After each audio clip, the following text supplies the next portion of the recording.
नमस्कार मैत्रिणींनो. तर आज माझ्यासोबत झालेला online payment scam experience share करते. मी पेमेंट केलं पण प्रॉपरली रिप्लाय मिळाला नाही. तर पुढे काय झालं ते मी सगळं सांगणार आहे, त्यामुळे व्हिडिओ अजिबात स्किप करू नका. खूप महत्त्वाचा व्हिडिओ आहे हा. आणि आता सगळंच आपण ऑनलाईन पेमेंट करत असतो, तर कुठंतरी आपल्याला ट्रस्ट पाहिजे की समोरच्यावरती. आणि मी तो ट्रस्ट ठेवला, पण मला वाटलं की विश्वासू आहे, पण मी ट्रस्ट त्याच्यावर पूर्ण ठेवला आणि मी ऑनलाईन पेमेंट केलं आणि खूप मोठं नुकसान झालं आहे. त्यामुळे स्किप व्हिडिओ अजिबात करू नका. त्यामुळे ऑनलाईन ट्रान्झॅक्शन करताना खूप काळजी घ्या. पूर्ण ॲडव्हान्स पेमेंट लगेच करू नका. अननोन लोकांवरती पटकन ट्रस्ट करू नका. आणि सगळ्यात महत्त्वाचं, पेमेंट करण्याआधी पूर्ण रिव्ह्यूज आणि प्रूफ चेक करा. आणि हा व्हिडिओ कोणालाही टार्गेट करण्यासाठी नाही. जो मला अनुभव आला आहे, जे माझं नुकसान झालं आहे ते तुम्हाला सांगणार आहे, की जेणेकरून तुम्ही असं फसले नाही पाहिजे. मी फसले आहे. ऑनलाईन पेमेंट करण्या अगोदर त्या व्यक्तीची पूर्ण माहिती व्हेरीफाय करा आणि घाईत कुठलंही पेमेंट करू नका. माझ्या बाबतीत तेच झाले. घाईमध्ये मी पेमेंट केले. किती दिवस झाले ह्या गोष्टीला हे सगळं सांगते मी आता पुढे. तर मी सुरुवातीला त्या समोरच्या व्यक्तीवरती पूर्ण विश्वास ठेवला आणि पेमेंट केलं. तर पेमेंट कशा बाबतीत केलं तर ते सांगते.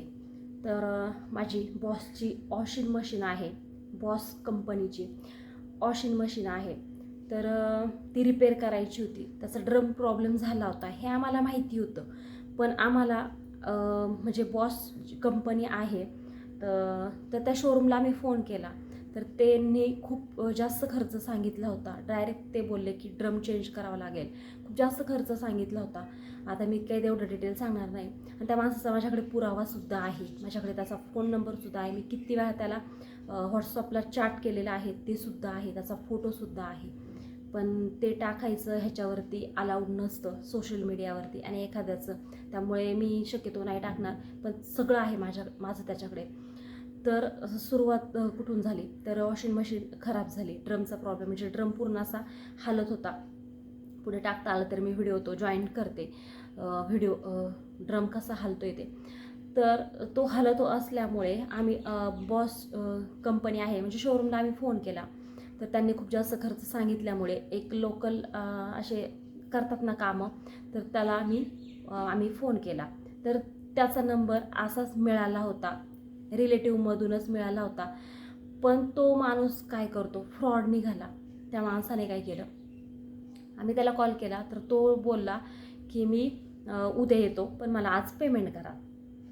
तर आम्ही म्हटलं पेमेंट कसं, आल्यावरती घे, अगोदर आम्ही पेमेंट वगैरे करणार नाही म्हटलं की आम्हाला येण्याचं चार्जेस असतात, म्हणजे चेक करायचं चार्जेस असतात, तेवढे मला पाठवा अगोदर, असं बोलला तो. चार्जेस मी चेक करण्याचे मला ॲडव्हान्समध्ये ऑनलाईन पाठवा. तर माझे मिस्टर बोलले की मी तुला ऑनलाईन काय पेमेंट करणार नाही, वाटलंच तर तुला 100 रुपये मी जास्त देतो, घरी आल्यावर देतो, ऑनलाईन मी करणार नाही. तर तो म्हणला की असं करू नका, मला पार्ट आणावा लागेल. तर त्याला आम्ही तो व्हिडिओ पाठवला होता. तर तो काय म्हणला, ड्रम नाही खराब झालेला. की आमचा विश्वास कुठे बसला, की आपल्याला वाटतंच ना की पैसे वाचतात आहे आपले, कारण ड्रम चेंज करायचं म्हटल्यावर खूप जास्त खर्च असतो. त्यामुळे आम्हाला वाटलं की त्याने व्हिडिओ पाहिला तो आमच्या वॉशिंग मशीनचा आणि त्याने खर्च थोडाच सांगितला होता. तर तो म्हणला ड्रमचा काही प्रॉब्लेम नाही आहे, तर दुसरा प्रॉब्लेम आहे, तर तो पार्ट मी घेऊन येतो. तर त्याला मला पैसे लागतात ते, तर मला तुम्ही ऑनलाईन पाठवा, चार्जेस वगैरे ते नंतर बघू, पण पार्ट घेण्यासाठी मला पैसे पाठवा. तर ते झालं तर आम्ही मग फोन कट केला. तर मग विचार केला, आम्ही विचार पण केला, असं की नाही गोंधळ झाला. तर थोडा विचार केला की काय करावा. तर नंतर असा विचार आला की जाऊ दे. तर त्याने आमच्याकडून 450 रुपये परत सारखा फोन करायला लागला. म्हणजे पैसे पाठवत नाही तोपर्यंत तो सारखा फोन करत होता, मिनटाला फोन करत होता. आमच्याकडे त्याची हिस्ट्रीसुद्धा आहे. मिनटाला फोन करत होता की पाठवा सर, पैसे पाठवा, मी आता दुकानात गेलो आहे, मला ते पार्ट घ्यायचं आहे आणि बाकीच्यांचं पण घ्यायचं आहे, तर तुमचा पण मी घेऊन येतो. तर आम्ही एवढं त्याला बोललो, तू मशीन फक्त व्हिडिओमध्ये पाहिलेली आहे, तू प्रत्यक्षात मशीन काय पाहिलेली नाही. त्यामुळे तू घरी ये, मशीन आमची पूर्ण चेक कर, काय नेमका प्रॉब्लेम आहे ते तू पाह. कारण आम्हाला माहिती होतं ड्रमचा प्रॉब्लेम निघणार आहे म्हणून. तर आमचं थोडं त्याच्यावरती विश्वास का बसला की तो काय बोलला की ड्रमचा हे नाही आहे, तो प्रॉब्लेम दुसरा आहे आणि ते सेटिंग केली की तो ड्रम व्यवस्थित पॅक बसून जाईल. असं थोडंसं वाटलं आम्हाला की चला बाबा की हा करतोय वॉशिंग मशीन सर्व्हिसिंगची कामं करतोय, रिपेअरची कामं करतोय, त्यामुळे ह्यांना आपल्यापेक्षा त्यांना नॉलेज थोडं जास्त असतं, कारण ते इंजिनियर असतात. आणि मग त्यामुळे मग आम्ही विचार केला जाऊ दे 450 जाऊ दे, काय होईल ते होईल असं वाटलं. मग विश्वास बसला थोडासा त्याच्या बोलण्यातून, खूप गोड गोड बोलत होता तो. आणि विश्वास बसल्यामुळे थोडासा आता वाटतंच ना माणसाला. त्याला काय आम्ही कधी पाहिलं नव्हतं, काही नव्हतं, त्याचा काही पुरावाही नव्हता आमच्याकडे फक्त. आणि पुढचं सांगते तर त्याने आमच्याकडनं पैसे घेतले, आम्ही पाठवले 450, ऑनलाईन पेमेंट केलं, फोनपे केलं त्याला. तर ते सुद्धा आमच्याकडे सगळं डिटेल आहे, स्क्रीनशॉट वगैरे आहे. त्यामुळे पुरावा तर आहेच आमच्याकडे, सगळे पुरावे आहेत त्याचे. पण त्याला शोधायचं कसं, हा प्रॉब्लेम आलेला आहे. त्यामुळे कठीण आहे. आता ते बघू पुढं. दुसरं म्हणजे त्याने विश्वास कसा असा गेन करत गेला ते बघा. तर आम्ही पैसे पाठवले, तो दिवस रविवारचा होता, तो दिवस गेला. तर तो म्हटला येतो. संध्याकाळी 9 वाजेपर्यंत आम्ही त्याला फोन करत होतो. हा म्हटला सर येतो मी, इथे काम चाललं आहे थोडं, ते झाले की तुमच्याकडेच येणार आहे. उशीर जरी झाला तरी मी येणार आहे. तर 10 वाजले, 10:30 वाजले. शेवटचा कॉल त्याला 10:30ला काहीतरी केला असेल, 10:30 पावणे 11. तर मला एवढ्या लेट फोन करणं पण चुकीचं आहे, जाऊ दे गाडीवर असेल. विषय त्या दिवशी आम्ही सोडून दिला. दुसऱ्या दिवशी कॉल केला की तू आज येणार आहे का 9-10 वाजता. तर तो म्हटला हां मी 11:30 वाजेपर्यंत तुमच्या घरी पोचतोय. 12पर्यंत तसा टायमिंग दिला, पण म्हटलं मी सर 11:30पर्यंत तुमच्या घरी पोचतो. तर म्हटलं ठीक आहे आता तर येईलच तो. मग आम्ही वाट पाहिली त्याची. 11:30 झाले, 12:30, 1:30, 2, तो दिवस जो 4 वाजले. हा येतो, इथे काम चालले, ते झाले की तुमच्याकडेच येतो असं म्हणून तो दिवस पण त्यांनी पूर्ण घालवला. तिसरा दिवस उजडला मंगळवारचा. तर त्या दिवशी तो म्हणला की सर मला काही यायला आज जमणार नाही, मी थोडं कार्यक्रमामध्ये आहे. तर आम्ही म्हटलं की तुझं चाललंय काय नेमकं, तू 2 दिवस घालवले, माणसांना पण कामं असतात इतर, तुझी वाट पाहिजे, बाकीची कामं ठेवायची आणि घरात बसून राहायचं की चला बाबा मशीनचे हे करायला येणार, रिपेअर करायला येणार आहे. त्यामुळे आम्ही ती कामं साईडला ठेवायची, बाकीची जी बाहेरची जी कामं असतात ती साईडला ठेवायची. तर जेंट्स लोकांना बाहेरची कामं असतात, मग ते घरात बसून राहतात त्या टायमिंगमध्ये नाही का, की ते येणार आहेत म्हणून. तर ते सगळी आमची कामं पेंडिंग राहिली तुझ्यामुळे. तू नक्की येणार आहे का नाही, तू रिपेअर करणार आहे का नाही, हा त्याला प्रश्न केला. तेव्हा त्याला तो थोडा हे झाला. तर त्याने काय केलं, कुठला तरी कार्यालयातला एक फोटो त्याने तिथला पाठवला आणि व्हॉट्सअपला, आणि म्हटला सर विश्वास ठेवा आणि मी इथे कार्यक्रमाला आलेलो आहे आणि इथलं कार्यक्रम झाला की मी दुपारी तुमच्याकडे येतो. तर असं म्हटल्यावर विश्वास बसला. आता त्याने फोटो पाठवला आहे. आता हे नंतर आमच्या लक्षात आलं की तो फोटो कधीचाही असेल.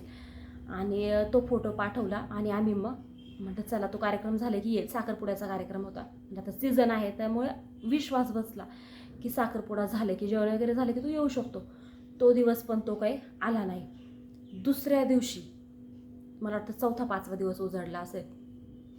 4-5व्या दिवशी तो काय म्हटला की सर माझी तब्येत बिघडली आहे, त्यामुळे मी काय आता 2 दिवस येऊ शकत नाही. तर मी म्हटलं की ह्याला झालं आहे काय नेमका, हा रिपेअर करणार आहे का नाही. 1 आठवडा उलटून गेला, एवढी कारणं हात देतोय. आणि ज्या रिलेटिव्हने आम्हाला तो नंबर पाठवला होता तर त्यांची ती कामं त्यांनी स्वतः त्या माणसाने केलेली होती, त्यामुळे विश्वास बसला होता. आणि ज्यांनी तो नंबर पाठवला तर त्यांनी सांगितलं होतं की चांगलं काम करतोय, तो प्रामाणिक काम करतोय. एक दिवस तर लाईट पण नव्हती तरी तो माणूस दिवसभर बसून राहिला होता. तो असंही म्हटला नाही की मी ती बाकीची कामं करून येतो लाईट आल्यावर तुमच्या इथे, पण तो तिथंच बसून राहिला आणि तो दिवस त्याचा पूर्ण वाया गेला. दुसऱ्या दिवशी येऊन त्याने ते परत काम कंप्लीट केलं होतं. मग हा विश्वास त्याच्यावरती आमचा बसला होता, त्यामुळे आम्ही ऑनलाईन पेमेंट हे त्याला केलं होतं ऑलरेडी, म्हणजे ॲडव्हान्समध्ये त्याला पेमेंट केलं होतं. तर ही चूक आमच्याकडनं झाली. त्यानंतर आजपर्यंत आम्ही त्याला कंटिन्यू फोन करतोय, मेसेज करतोय व्हॉट्सअपला की तू आमचं काही काम करू नको, पण आमचे घेतलेले पैसे रिटर्न कर. जे 450 घेतले होते, प्रत्येकाचे कष्टाचे पैसे असतात, मग ते किती असो, 100 रुपये का असाना, कष्टाचे पैसे असतात. त्याच्यामागे मग माणसाला तळतळ लागते. असं करू नये, कोणालाही फसू नये. प्रत्येकाचा कष्टाचा पैसा असतो. तर त्या माणसाने काय केलं, पैसे काय पाठवलेच नाही. सांगते पुढे काय झालं, मला आत्ता आठवलं. तर तो काय म्हटला, बरं ठीक आहे, माझी तब्येत बिघडलेली आहे, मला काही तुमच्याकडे काम करायला यायला जमणार नाही, मी तुमचे पैसे पाठवतो, तर तुमचं स्कॅनर पाठवा. आणि पुन्हा एकदा त्याला आमचा स्कॅनर पाठवला आणि त्याला सांगितलं, ह्याच्यावरती आमचे घेतलेले पैसे रिटर्न कर. तो म्हणला करतो. तो दिवस पण गेला. पैसे रिटर्न करायला किती वेळ लागतात असे तुम्हीच सांगा, कमेंट करून सांगा किती वेळ लागतात. त्याने पूर्ण दिवस घेतला. संध्याकाळी कॉल करतोय, पाठवतो.